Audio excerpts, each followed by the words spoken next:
ইমান দিনৰ পৰা আশা কৰি থকা পাৰ্চেল এটা যদি এনেকুৱা ৰূপত ৰিচিভ হয় কাৰণো মনটো ভাল লাগিব কওকচোন। হেল্ল' মই সুৰুস্মৃতি। প্ৰায় 4-5 দিনৰ আগতে এটা পাৰ্চেল আহিছিলে, খুলিবলৈ সময় পোৱা নাছিলোঁ, তাকে ভাবিলোঁ আজি আনবক্সিং কৰি লওঁ পুৱাতেই। খুলি পেলাই চালোঁ, এইটো বেগ এটা অৰ্ডাৰ কৰিছিলোঁ। দুটা আছিলে, এটা ডাঙৰ আৰু এটা সৰু, দুইটা ছেইম কালাৰতে আছিলে। ৰিজনেবল প্ৰাইজৰ আছিলে, সেইবাবে অৰ্ডাৰ কৰিলোঁ। তাৰপিছতে ধুনীয়াকৈ ওলাই মেলি DTDCত যিহেতু পাৰ্চেলটো আহিছিলে, অসমৰ বাহিৰৰ পৰা অৰ্ডাৰ কৰিছিলোঁ কেকৰ ডেক'ৰেশ্যনৰ আইটেম।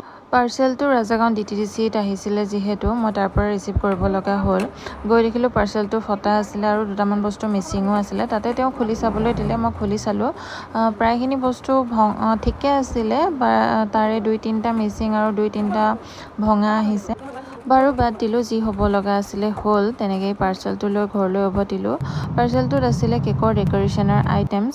প্ৰায়বোৰ নতুন আইটেমছ আনিছোঁ, আপোনালোকে অৰ্ডাৰ কৰিলে কাষ্টমাইজ কৰিব পাৰিব। তাৰ পিছ মুহূৰ্ততে কেকৰ বেছ প্লেট আৰু কভাৰবোৰ নাইকিয়া হৈ আছিলে, সেইবোৰ কামপুৰৰ পৰা অৰ্ডাৰ কৰিছিলোঁ। ইভিনিং টাইমত সেইটো অৰ্ডাৰো ৰিচিভ হ'ল। সেইটো তেন্তে আজিলৈ আহিছোঁ।